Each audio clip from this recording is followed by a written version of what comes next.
Hey, what's up guys, welcome to my channel. Thank you for clicking my video. In this tutorial we shall be looking at how to phrase you haven't set up purchase verification on Google Play Store. Yes, this time around we shall be looking at how you can easily face this problem, so I will need you to pay attention and follow me step by step.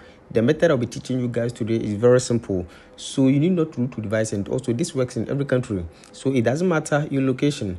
Now before we start, if today happens to be your first time on this channel, don't forget to subscribe and also turn on the notification icon and be part of this family, so that anytime I upload a new video, you might be the first person to watch it. Now, without wasting much time, let's get started. Now, once you open your Play Store, you can see this over here. You haven't set up purchase verification.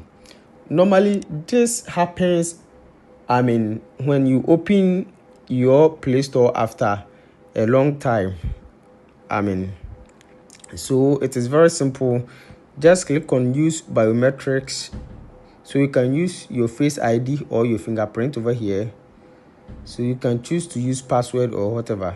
Now enter your fingerprint over here.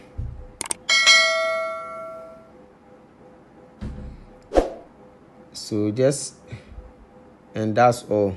So this is very simple, as you can see over here. So this, like I said earlier, this normally happens when you open your Play Store after a very long time. I hope this video is very helpful. Thanks for watching, and also subscribe for more tech updates.